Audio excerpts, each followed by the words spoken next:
அகிலத்தின் அன்பான சொந்தங்களுக்கு இனிய வணக்கம். இன்றைய உலகின் முக்கிய செய்திகளோடு இணைந்திருக்கின்றோம். உக்ரைன் ரஷ்யா இடையிலான போர் 2 வருடங்களை கடந்தும் தொடர்ச்சியாக நீடித்து வரும் சூழ்நிலையில் நேட்டோ நாடுகளுக்கு ரஷ்ய அதிபர் புடின் நேரடியாக கடும் எச்சரிக்கை விடுத்துள்ளார்.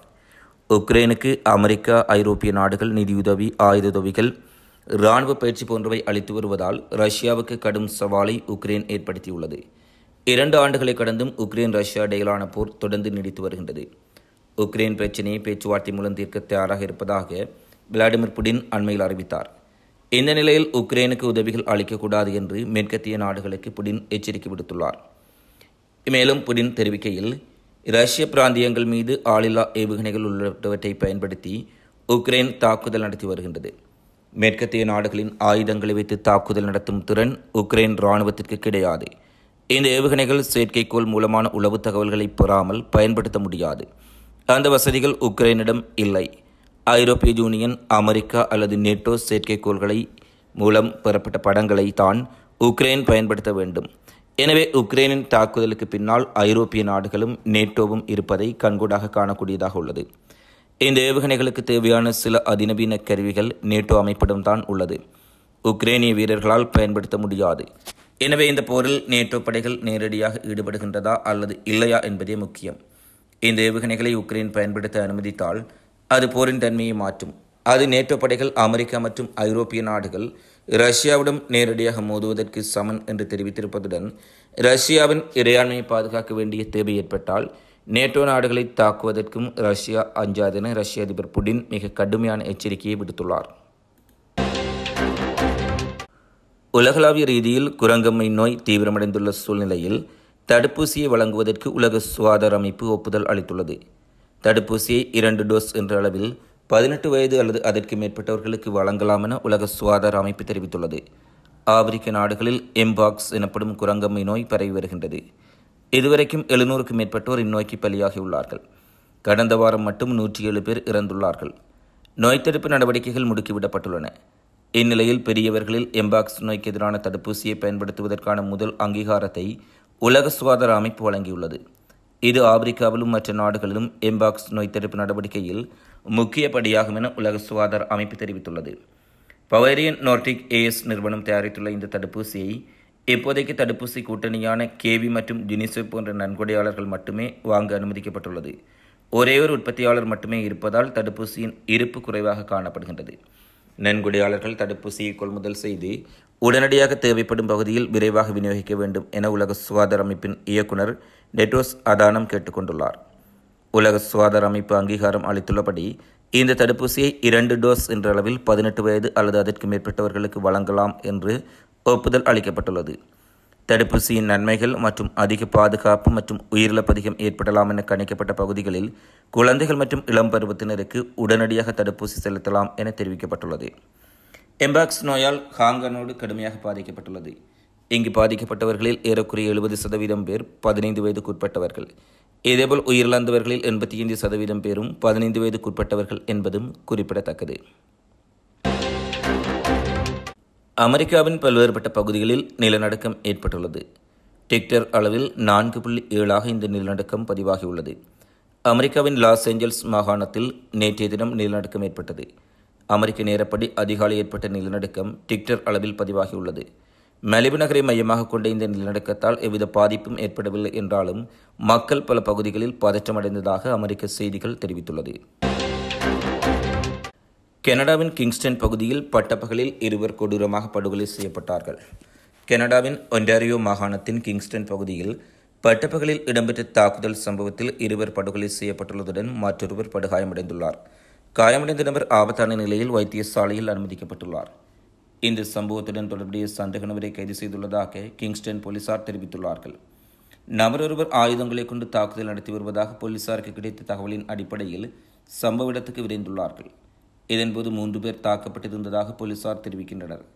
இந்த சம்பவம் தொடர்பில் விசாரணைகள் முன்னெடுக்கப்பட்டு வருவதாக போலீஸ் தரப்பு குறிப்பிட்டுள்ளது. ஊழியர்களின் ஓய்வு பெறும் வயதை அதிகரிக்க சீன அரசு முடிவு செய்துள்ளது.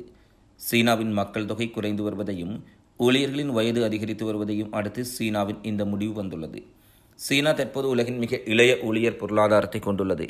சீனாவின் புதிய ஓய்வூதிய கொள்கை அடுத்த ஆண்டு ஜனவரி 1ஆம் தேதி முதல் நடைமுறைக்கு வரும் என்று தெரிவிக்கப்பட்டுள்ளது.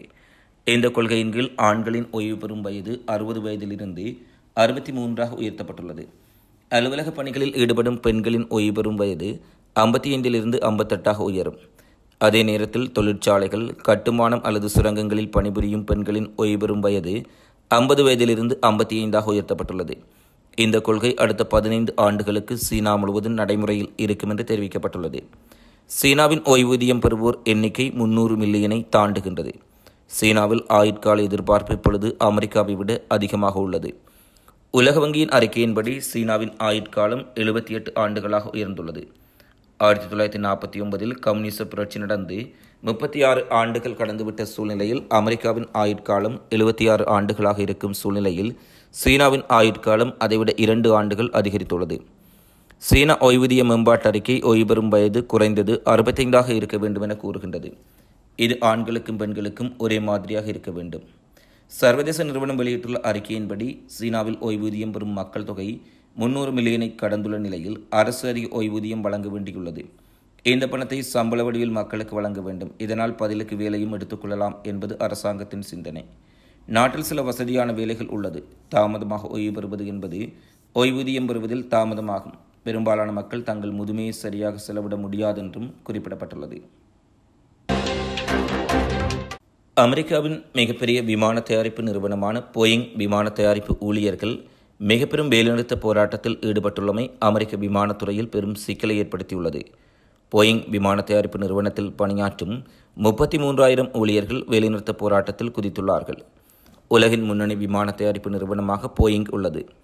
சுமார் 1.5 லட்சம் பேர் பணிபுரியும் இந்த நிறுவனம் அமெரிக்க பொருளாதாரத்திற்கு $79 பில்லியன் அளவுக்கு தனது பங்களிப்பை வழங்குகின்றது. இந்த நிறுவனம் தயாரிக்கும் விமானங்களை உலகளவில் பல்வேறு நிறுவனங்கள் பயன்படுத்தி வருகின்றன. சமீப நாட்களாக இந்த விமானம் விபத்தில் சிக்கியதால் நிறுவனம் சர்ச்சையில் சிக்கியுள்ளது.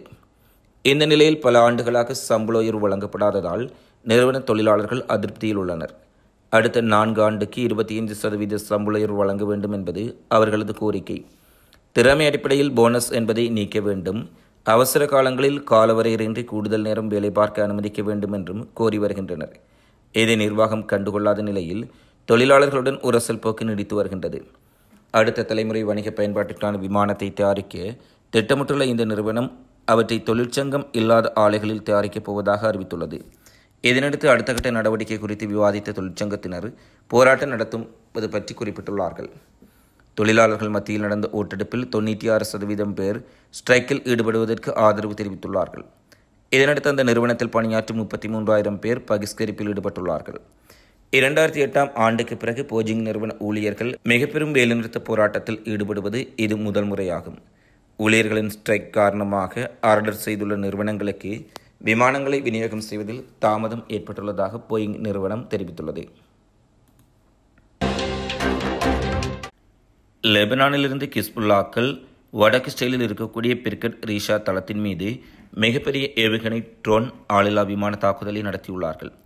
பல இஸ்ரேலிய அயன்டோம்களினால் கிஸ்புல்லாவினுடைய ராக்கெட் ஏவுகணைகள் இடைமறிக்கப்பட்டாலும் கூட கிஸ்புல்லாவினுடைய ட்ரோன்கள் லாவகமாக இஸ்ரேலிய இராணுவ முகாம்களுக்குள் சென்று விழுந்து வெடித்து மிகப்பெரிய சேதத்தை ஏற்படுத்தியுள்ளது. இந்த தாக்குதல் காரணமாக இஸ்ரேலிய இராணுவ தளத்தில் நிறுத்தி வைக்கப்பட்ட பல இராணுவ கவச வாகனங்கள், இராணுவ ட்ரக்குகள் மற்றும் இராணுவ சாதனங்கள் எரிந்துள்ளதாக தெரிவிக்கப்படுகின்றது. அது மட்டுமல்ல, இஸ்ரேல் இராணுவத்தினர் தங்கியிருந்த கூடாரத்தின் மீதும் ஆளில்லா விமானங்கள் மிக பயங்கரமாக மோதியதால் அந்த இடத்தில் இருந்த இஸ்ரேலிய இராணுவத்தினர் பலர் உயிரிழந்திருப்பதாகவும் செய்திகள் வெளியாகியுள்ளது. உயிரிழந்த இராணுவத்தினரையும் காயமடைந்தவர்களையும் ஏற்றி செல்வதற்காக ஹெலிகாப்டர்கள் தரையிறங்கப்பட்டு வடக்கு இஸ்ரேலில் இருக்கக்கூடிய மிக முக்கியமான மருத்துவமனைக்கு கொண்டு சென்றுள்ளதாக இஸ்ரேலிய ஊடகங்கள் உறுதிப்படுத்தியுள்ளன. அண்மை சில நாட்களாக கிஸ்புல்லா தாக்குதலை உறுதிப்படுத்தியுள்ள சூழ்நிலையில் கிஸ்புல்லாவின் தாக்குதல்கள் தீவிரமடைந்துள்ளன.